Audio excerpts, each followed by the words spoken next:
Hi, listeners. The Fars here. Before we start today's episode, you'll notice that Taylor and I are talking about a previous episode that we're going to release on Monday, February 5th. That topic was a revisit of the Alamo conversation that ultimately segued into a broader conversation about politics and belief systems and everything else.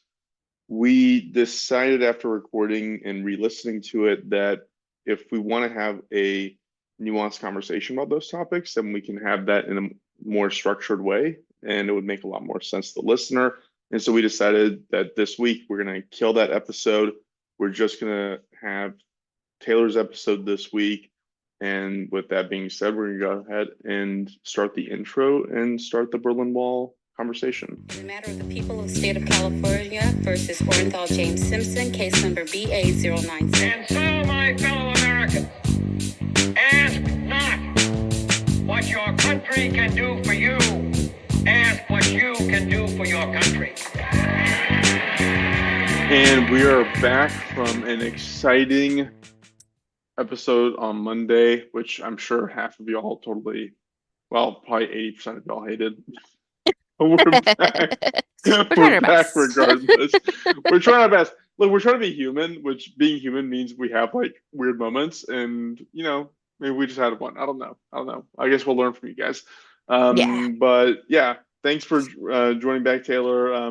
We're doomed to fail. We're going to discuss different topics. It's going to be wild. It's going to be kooky. It's going to be crazy. That's my new intro. So, Taylor, I think today is going to be your episode. I've been sipping on a little glass of wine this whole time. Mm-hmm. And you're on tequila. Yeah. Like That the is some problem with fancy looking tequila, tequila. which is so like it seems contradictory to everything I learned in high school, but like I just find it so easy to drink. Is that weird? So the first time I ever got drunk was on tequila and I Right. vomited. Right. And I didn't drink tequila again until I was probably till 30. Yeah, that's fair. Give or take. Yeah. Because I couldn't take the taste just reminded me of being sick and I couldn't do Yeah. it. But now I think tequila is one of the cleaner things to drink. Like it just feels I very think so too. clean and Yeah. nice and yeah. So Yeah. I'm pro. Cool. Cool. So I promised that I was going to talk about Germany again today because I am tired of talking about America. So let's talk about Germany. And What are their this immigration policies? this is an immigration story, so I'm glad we brought this up. So I was thinking about it because of the Alamo, thinking about borders and border crossings. And let's talk about the Berlin Wall and some of the great escapes from East Germany. That is awesome. Do you know I've been to Berlin? Cool. I have to. I love Berlin. It's one of the coolest cities and Yeah. it is so fun. The stark contrast between East and West is remarkable. Wild. Yeah, Yeah. it's wild. So let's talk a little bit about that. I did want to, at first, I wanted to talk about Checkpoint Charlie. Have you been to the Checkpoint Charlie Museum? Yep. I wanted to talk about that, but then like I found some other stories that I wanted to talk about too. So now it's just about like daring crossings of into West Berlin from East Berlin Love it. is nowadays.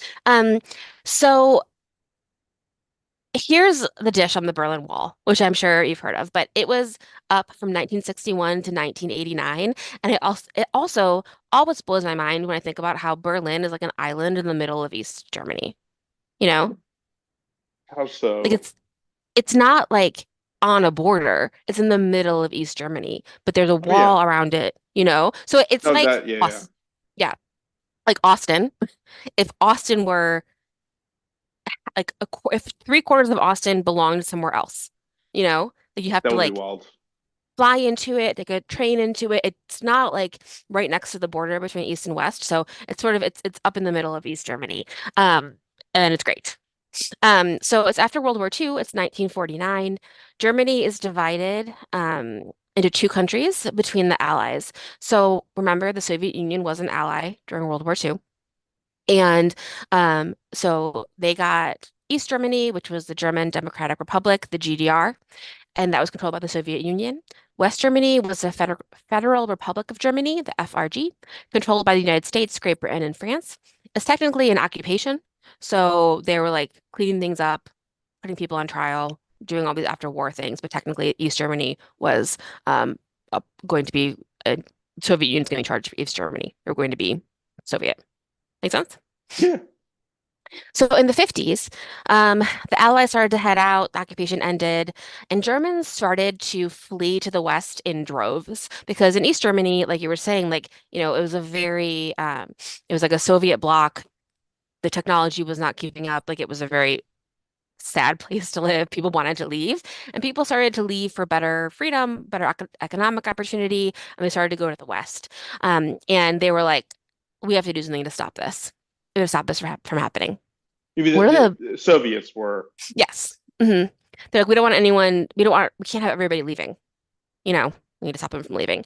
And one of the places that they could do that, like very physically, was in Berlin because Berlin was just like a weirdly divided city in the middle of East Germany. so crazy. And so so the border between East and West Germany, like all throughout Germany, was guarded, by guards, and there was like, fences and barbed wire and guard towers and all those things. But in Berlin specifically, they literally built a wall around, three-quarters of Berlin, and that was the West, and the rest of it was the East. So they started to build the wall on August 13th, 1961. And Wait, when did they take control of the territory? Like, how many years between they owned um, it? a while. So it was 1949 when the war like officially was like ended, and then that part of it went to the Soviet Union, and the rest of it went to the Allies or the other allies. So were that 12 years without a wall? Yeah, 12 years without a wall. And people could like go back and forth. You would have family that lived on the other side of Germany or of Berlin. You could just like, use your passport. It was like a different country. So you'd have to like, go in and whatever, but you could. It wasn't like forbidden, you know. Right. So, um, a man named Walter Ulbricht led the construction of the Berlin Wall. On June 15th, 1961, so 2 months before the wall started building, he had a national press conference where he said, no one has the intention to erect a wall. And that was the first time anyone had even heard the word wall. And then he built one 2 months later, which is hilarious. Um, so the first thing that happened was barbed wire and like a lot more guards than before. And it happened like literally in the middle of the night. Like in the middle of the night, the East German soldiers went and started to build this place, like build these walls. They were first made out just like fences and barbed wire, but it was like you would wake up one morning and you couldn't go see your mom for 30 Yeah, years. You I know, remember like this. she lived on the other side of the wall. You couldn't go see her. I read a book I have some like stories that are like anecdotal, but about like a city like totally cut in half. Like maybe one day you can't go to work. Like you can't see your family. Like you're just like totally separated from people on the other side of the city. I read a book when I was in high school in German. I think it's I read it. I tried my best, but it's called Am Kirchenende der Sonnenallee, and it's the on the short end of the Sunny Street because sometimes some streets were cut in half. Like your Yeah. neighbor would be in West Berlin and you were in East Berlin, and like your life changed dramatically based on where they put that wall. Eventually, they would like demolish buildings and like to actually build the wall and the space between. So it was like wall and a area called the dead zone that you could like technically run across if you're trying to run across it, and then a fence and then the guard towers. So it was like kind of like a moat, but dry, like all around. But they That had to knock down buildings to do that.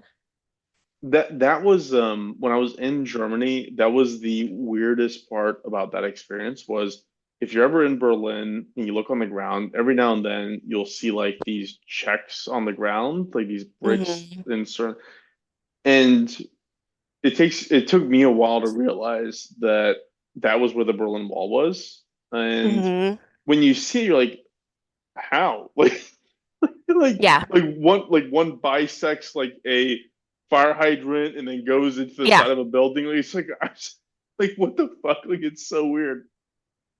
And there's some people who like got out of East Berlin by climbing out their back window, you know? Yeah, Like because they're the wall was right there. Yeah, so they were like they would like the wall was like through their house technically, like the invisible wall was like through their house. So they would climb up their back window because they couldn't go out their front, and then they could like run and be in West Berlin. But you have to leave everything. You have to like leave. Like no one moved to West Berlin. They like ran there. So crazy. Um, JFK sent Lyndon Johnson to try to calm people down. I don't know how calming he was. He doesn't feel very calming, but like Lyndon Johnson came and was like, everybody calm down. Everything's gonna be fine. Um, some like key dates just for the Berlin Wall in general. In 1963, Kennedy came. So it's 2 years after the wall is built. Is when he made his famous speech where he said, "Ich bin ein Berliner," which means I am a donut. You would say Is "Ich that bin really? Berliner" without Is the that I. really? It Is means that like so the true? ein Berliner is like a pastry, but like you say in German you don't say I'm, and you say I am English. You know what I mean? Like it's I don't know. I think so. I think it's true. Um, it's cute. But the point was like, you can have a wall around a city. Um, in From 1969 to 1971, the chancellor tried to improve relations, but it ended in an agreement called the Four Power Agreement. So that the Allies were able to like keep Berlin at all, which I think is just obviously also just again crazy because it's in the middle of East Germany, just like sits there and is like different, which is Yeah. wild. In 1987, Ronald Reagan did his famous tear down this wall speech in Berlin, and the wall fell in 1989. It fell on November 9th, 1989. For some reason, David David Hasselhoff was there Hasselhoff. Yes, I knew you were gonna bring him singing. up. Of course, he was wearing a piano coat. I remember. What? Unbelievable. And I mean, it was, so when I was in Berlin taking a tour, and they When were were you telling us there? about 2000 when I Okay. was in there. Then I went again, like, yeah, I think that's the last time I was in Germany. No, I drove through whatever. But I was in Berlin in 2000, and I mean, how fucking fun would that they have been? You get to run across the wall and like see people you haven't seen in 30 years. Like you get to like do all these things that you weren't allowed to do, and even like coming from East Berlin to West Berlin, like seeing the technology and the buildings, and being like, oh my God, like all this stuff is happening over here. And the when I was on tour, they said that like they just announced it like on the news. They were like, by the way, the wall is now open, and everybody was like, what? And then they like ran outside. People just like screaming and like crying and like losing their minds because they wanted to like be together. Um, and in 1990, Germany was unified on October 3rd. So that's when it stopped having an East and a West Germany.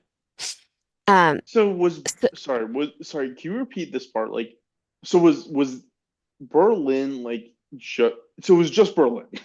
No, it wasn't the just wall, Berlin, right? no, the country's divided in like East East and Germany, like that, like, West. but East Germany is smaller, but in the middle of East Germany is Berlin. And so Berlin was so it cut across all of Germany and also Berlin. The wall, Yeah. the wall was like just in Berlin. There were borders everywhere. You have to like a border crossing with like a fence, but like the actual wall was like just in Berlin because they had to divide an actual like living city in half, God, that's crazy. Okay. you know? Like Yeah. like you said, like if like one day they were like, "Oh, you can't go to like this part of the city.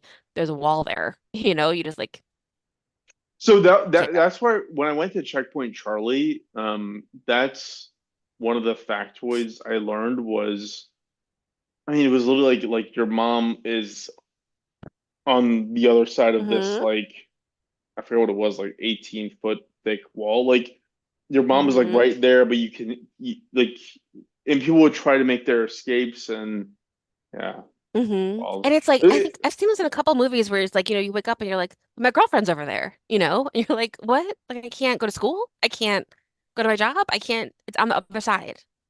it reminds of what we just talked about, right? Like humans are always going to try to persevere for what's better for them, Hmm. and to think that like you're like, man, it is right there, like Yeah. right there. Like I just have to get over this thing, and it's right there. Like, that's gonna be crazy to Yeah. actually think about. Like I went there yesterday and now I can't go for 30 years. Like that's crazy. Yeah. Did you Um, buy a chunk of the wall? I did not know. Yeah, I But I didn't did either. see at Eleanor Roosevelt's. at Hyde Park in New York when I went. They have a part of the Berlin Wall there, like a statue like is about like unification and people and all those things, and they part of it there. But it's beautiful because on the east side you couldn't get near it because it was like guard points, barbed wire, fence, dead zone, wall. But on the west side you could touch it. So it has a lot of like the beautiful graffiti and paint and paintings and all those things because on the west side it was just there. The east side was where it was like mostly dangerous. Yeah, I You know? remember seeing it because they have the better artwork. There's a lot of shitty artwork on the Berlin Wall. They have Sure. some like really nice artwork, and that section is like cordoned off, and people can look at it. Yeah, there's It's parts of very it that's cool. like still up and you can see it, right? Like you were saying. Yeah, And then on yeah, the ground, there's that like brass line on the ground, right? That like yeah. shows you where it was. Yeah. Um, so let's talk about Checkpoint Charlie for a little bit. So it's the Cold War. Obviously, the city is divided, and Checkpoint Charlie is the main checkpoint for like diplomats and Americans and British and French who are going through. There's a big sign there that says you are leaving the American sector because it's like a little like island of like the diplomacy where you can walk through. It's just called Checkpoint Charlie because Alpha Bravo Charlie. It's the C. It's like the third one. Oh, okay. That's why. Um, and a lot of the Allied forces couldn't use any other checkpoint. They could only use Checkpoint Charlie, so it's one of the most used. It's on the corner of Friedrichstrasse, Zimmerstrasse, and Mauerstrasse. Mauerstrasse just coincidentally means Wall Street. Um, and then they built the wall, but like because like you know how Wall Street in New York is because that's where the wall used to be. Wait, what wall? Like there was a wall around New York to like protect them from like invaders in like Native people and other people who would like want to come back. And the Seriously? That's why yeah, it's Wall Street?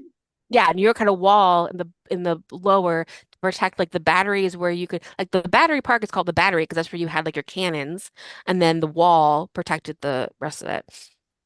Can you do an That's why it's episode on this? sure. Like that'd be oh wow, okay. All right, cool. Um, and so yeah, so that's where Checkpoint Charlie is. So just some fun, crazy stories of people, whether at Checkpoint Charlie or not, um, you know, jumping over to West Berlin. So on August 15th, 1961, this is 2 days after the wall started being built, an East German soldier named Konrad Schumann was guarding the fence. Him and his unit arrived at 4:30 in the morning. So he'd been there all day, like all night. They didn't really know what to do, and they were kids. He was 19. He's like this kid, and his superior officers are like, you stand here and you guard this fence against enemies of socialism. Like they're like, Yeah. we don't know what to do. Like they had guns. They don't know, like, should I shoot someone? Like, what do I do? So it's starting to, it's just the fence and the barbed wire at this point. And he started to be like, did you ever see that, what is it called? The Mitchell and Webb look where they go, are we the baddies? Have you ever seen that one? It's Wait, the like, what? it's a sketch show called the Mitchell and Webb look. It's a sketch show No, from I've the never seen UK. it. It's so funny. There's one where they are Nazi soldiers like in a dugout and they're like, "Hey, did you notice that like our hats have skulls on them?" And they're like, "Yeah." Like, are we the baddies?" It's so funny. But like that this guy starts to be like, "I'm on the wrong side," because people from the West Berlin start yelling at him. I mean, he's just doing his job standing at this thing. He saw a woman hand flowers over the fence to her mother because it was her mother's birthday. And she looked at Uh, him and she was like, Mom, I'd come over, but these guys won't let me. It's like just the very beginning of this. And so around noon, a crowd of West Germans tried to move in and they had to like push them back. And Conrad starts to get really scared. So he sees this part of the barbed wire that he can push down when nobody's looking. So he starts to push it lower and lower. And someone from the West German side goes to talk to him and he yells, "Get back!" really loud. And then he goes, "I'm gonna jump." And he whispers it to the guy. So the guy on the West German side goes and gets a West German military van to get him. And Conrad jumped. And that's the famous picture of the soldier jumping over the barbed wire. Have you seen that picture? no, but I'm about to. Conrad Schumann, Schumann, jump, Berlin. It's incredible. Wow. So there happened to be photographers Wow. because it was such a crazy thing that was happening. They have it on video. There were photographers, but they got him jumping over the wall. They rushed him into a military van, took him away. He moved to Bavaria. He worked at Audi for 30 years. After the fall of the wall, he tried to go back to East Germany and see his family, but they considered him a traitor and wouldn't talk to him. And he dealt with a lot of depression and mental health issues for the rest of his life, and he died by suicide in 1998. Poor But guy. isn't that He's picture incredible? 56 Yeah. years old. It's a really great encapsulation of humanity, Hmm. of I'm on this side and I'm told to do a job and I don't think that's a job I should do, so I'm gonna do a thing and I'm a traitor to the people. Like, Yeah. going back to our previous conversation, like it's all about perspective and it's also fucking Hmm. complicated. Is he a So traitor? Is he complicated. not a traitor? Is he a good person or bad? Like it's just Hmm. like it's just so there's so much nuance to it. But man, I can't Totally. imagine. I can't imagine being that guy and Man, at there's a 19 years picture. old. Yeah. There's a picture, another one, there's him jumping and there's him in the van. He's just like a baby. He's just like he's a kid, you know, making this decision to leave everything he's ever known in like a split second. Yeah. Crazy. So that was like 2 days after. So it's still 1961. A lot of people have tried to cross the wall. But some more fun stories. On December 5th, 1961, 27-year-old Harry Dieterling. He was a train engine driver, and he was driving a train, and he was like, "This is the last train to freedom. We are crashing through the wall." And he could like defer the train because it went over train tracks, obviously, like there were Yeah. trains. So he was like, he had on his train, he had 32 people on board. Seven of them were part of his family. Um, and he called it again the last train to freedom. He said, "We're going." He pressed the gas as hard as he could and crashed through the wall. Most people were super excited. The train's conductor, so his boss and seven other people, had not known about the plans, and they ran back to East Germany. But everybody else ran into the West, and you just ran to the West, and you just ran, and you were there. You know, you didn't Yeah, I have anything. imagine. I mean, Just it's like a ran border, there. right? Like it's a Yeah, border, and so if you get there, you're just there. Like you can't shoot yeah, into there because then you're killing a citizen of that right. side, I assume. So he barreled through the wall, which is exciting. In May of 1962, there was a tunnel called the Senior Citizen Tunnel. A bunch of people in their 70s and 80s dug a tunnel, and it's unprecedented in that it was a tunnel that had a really tall ceiling. So a lot of the tunnels that people dug, you had to crawl through, which makes sense because that like saves Yeah. time. But these like 70 and 80-year-olds built the tunnel, and they got to West Berlin. And when asked why they built it so high, one of them said, "We wanted to walk to freedom with our wives comfortably and unbowed," which is No. very brave. Yeah. Fuck yeah. And brave because they were older. On August 17th, 1962, this is actually sadder. So this is not has to do, it doesn't have to do with the bar. An 18-year-old kid named Peter Fechner tried to escape. His sister lived in West Berlin. Him and his friend Helmut Kuhlbeck had a plan. So they hid near the wall and they went to run across it. They're like, "We're gonna run from the fence across the death zone and climb the wall and get out." They did it in the middle of the night, and Helmut made it. So Peter's friend Helmut made it across, and he did it. But Peter was shot in the pelvis right at the foot of the wall. So he made it over the fence across the death zone, and then was shot in the pelvis. And he laid next to the Berlin Wall, kind of entangled in barbed wire and bled out for like an hour, and no one could help him. The people in West Berlin were afraid because they were afraid to get shot. So um they threw him some bandages. He couldn't reach them. He was just bleeding out. On the East Berlin side, they didn't help him. He screamed for an hour. There were hundreds of people watching this happen. And he died 35 years later in March 1997. Two East German guards, Rolf Friedrich and Erich Schreiber, were tried for Peter's death, and they were sentenced to 20 months probation, and they said that they were sorry. You know, also they were children. Everyone was a Yeah. kid in this story. Um, so Peter bled out and died. The West Germans got his body after a couple of hours and took him back to West Germany. So now remember the pole. So the pole is a certain height. In 1963, a man named Heinz Mexner and his girlfriend and his mother wanted to flee. So he measured the pole It was 37 and a half inches from the ground, so very low. And so Heinz went to every rental car place he could find till he found the lowest car he could find. He ended up with an Austin Healey Sprite. It's like a little convertible car. Yeah. He took off the windshield. He deflated the tires a little bit so it would be even lower. He drove. He put his girlfriend in the back seat. She lay down in the back seat, and his girlfriend's mother in the trunk, surrounded by bricks to make it a little bit heavier and to protect her from any gunfire. So he drove to Checkpoint Charlie, was talking to the people. They were like, give me your papers, all the things. And then he just gunned it. And he went, there's a picture of this as well. He went underneath the pole. He had to duck down and went all the way through. And he said, quote, I figured it would take the guards 3 seconds to draw their weapons. And once they knew what I was doing, I knew Marguerite's mother was protected by the bricks. I felt I could make it about 3 inches to spare, and now we can get married. So he just drove really, really fast and as low as possible and got through.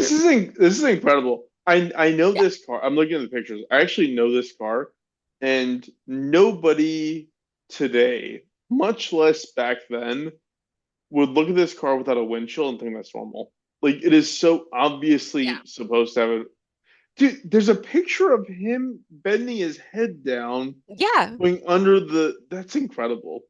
Isn't that incredible? And then there's also a picture that they probably posed for later, but that shows his girlfriend in the back and the mom in the trunk.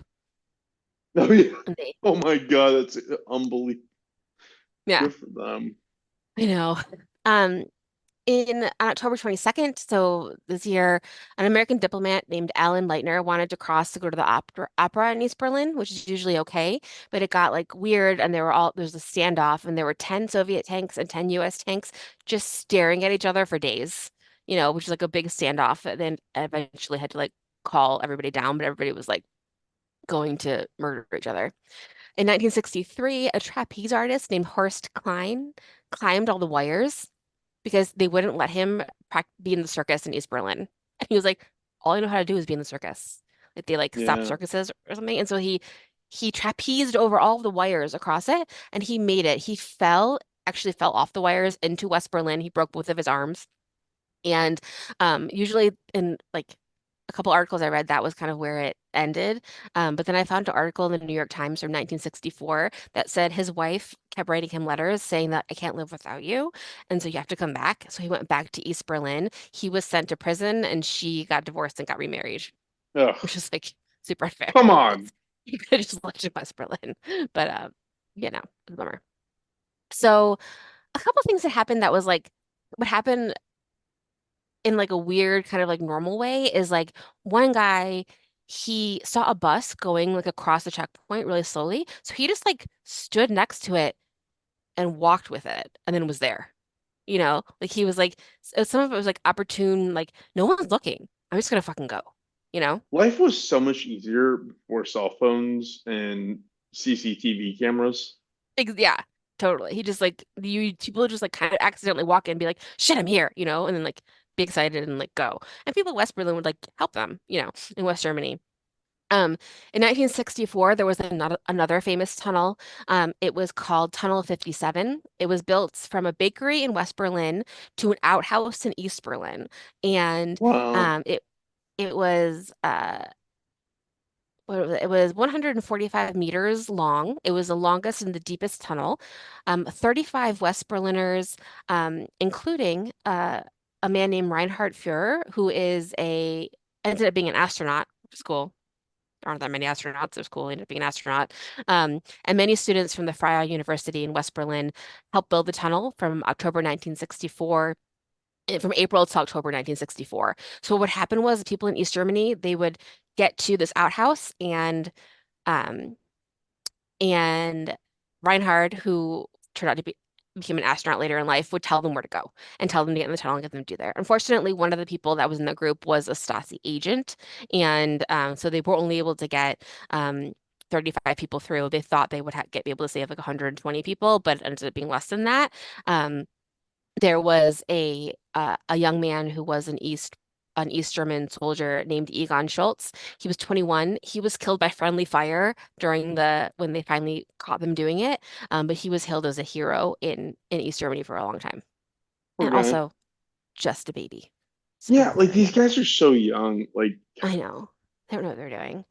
Um, so there are a couple other things. There's a family. On July 28th, 1965, a guy named Heinz Holsteffel, he was an engineer, and with him and his family, he had figured out he tied like essentially a rope to a hammer and threw the hammer over the wall, and they zip lined out of East Germany, that's pretty which is very smart. exciting. Yeah. So him and his family, he had his son and his wife go first, and then he went. Because a lot of this time, like you're bringing your whole family with you, like you want everybody to leave. Um, People like didn't really know, like it was almost like I don't believe this is happening, so he just like got through. Like he used a bicycle wheel axle on the zip line and just like went. So they made it. I can't imagine risking my life is one thing, but it's like I'm gonna risk my wife and my two kids. It's like 300%. Yeah. crazy. And like this so another story is in 1979, there was a hot air balloon. It wasn't in Berlin, but it was like across the border. And there's a couple movies that are about this one, that were made in like the 80s. But um, in the town of Posnack, which is in East Germany, there were two men, one named Peter Strelznick and Gunter Wetzel. So Gunter Wetzel is still alive. He was born in 1955. Peter Strelznick was born in 1942. He died in 2017. But they saw a TV show about hot air balloons, and they were like, "Huh, interesting." And that's cool. And the first thing they did is they thought that they would build it out of cotton. And so they had to drive really far because there's also like, this is these places like Soviet East Germany, like your neighbors tell on you. You can't do anything Yeah, yeah. suspicious, you know? So you can't just buy a ton of cotton, like a ton of fabric. People will be like, what are you doing? A Like, ton why of are you doing that? helium. Yeah. So they drove to another city and they said they were in a camping club and they were building tents.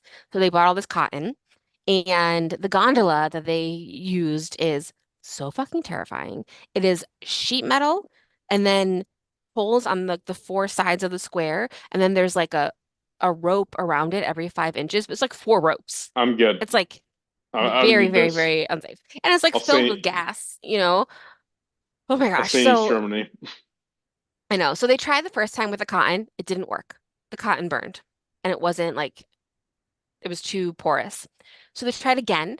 They had settled on synthetic taffeta. They used a flamethrower and propane tanks to make it work, which is just like bananas and so fucking scary. So on July 3rd, 1979, the Strelznick family tried to escape. It was 1:30 in the morning. They get onto the balloon. They go up into the clouds.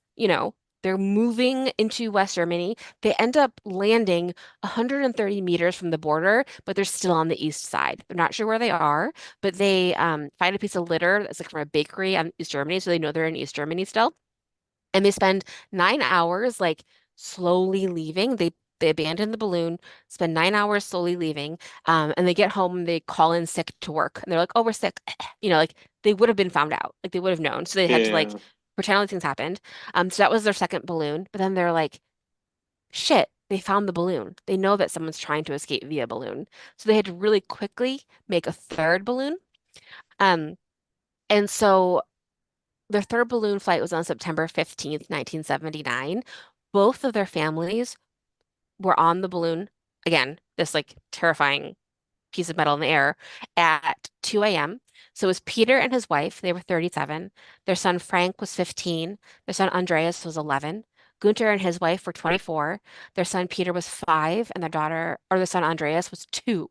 So like you're holding a freaking baby on this terrifying thing up in the air. Just so scary. Um, the first thing that happened that went wrong, they cut the lines at different times, so the balloon tilted and then part of it caught on fire, but they had a fire extinguisher, so they put it out. So the balloon like had holes in it and kept catching on fire in certain ways. And they had to really gun it with the fire. They had to do the flamethrower like as high as it could possibly go, and they could like keep going, keep going. They were spotted by both the East and West German forces, but like no one really knew what to do. And they ended up landing 10 kilometers from the border, well into West Germany. Um, Peter, Gunter Wetzel broke his leg, but other than that, everybody was fine. And their families in East Germany were arrested because they Huh. were like, you must have known. Yeah, Eventually, yeah. they were let out by Amnesty International. So eventually, they were let out. But they landed in Bavaria and they stayed. After 1990, the Strelzyks went back to their old home, to their like original home in East Germany. But the Wetzels stayed in Bavaria and they lived there for the rest of their lives, and they're It's still incredible. there. Yeah. Um, and then a couple other ones, two more, just quick fun stories. So in the 1980s, a woman named Jutta Fleck, she was a woman from Checkpoint Charlie. She tried to escape with her children. She didn't live in Berlin. She lived like outside of Berlin in East Germany. She had sole custody of her daughters. And so she was going to go through Romania and have some fake passports made. This was in 1982. And a Romanian official was suspicious of her and they were taken away at the airport. She wasn't allowed to see her kids. She was in prison for 4 years and she got released in a deal with the Allies. But her daughters were given back to their father, who told them the mother was an enemy of the state. You know, he was very much like, your mom is bad for wanting to leave.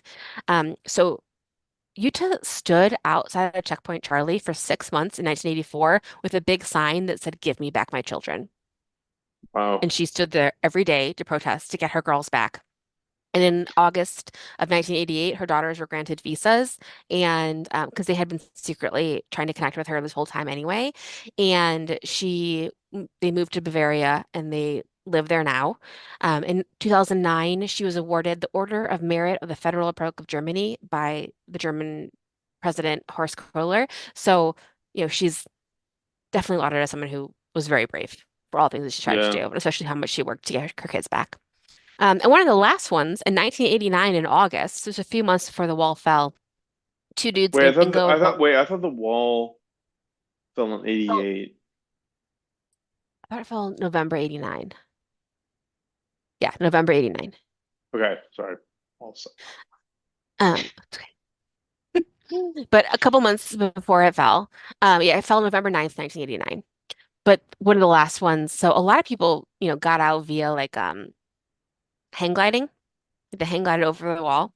But in this time, these two brothers named Ingo and Holger Bethke had two light aircraft, which were like motorized hang gliders, and they flew over the Berlin Wall into East Berlin. One of them stayed in the air and kind of like circled the area. The other one landed and they grabbed their brother because they had a brother who was left in East Germany. And they grabbed the brother, got him back, and went back to West Germany, landed their hang glider planes, abandoned them, jumped in a car, and drove away. It took 20 minutes, which is very exciting for them. good They were for able to them. just like fly and get their brother.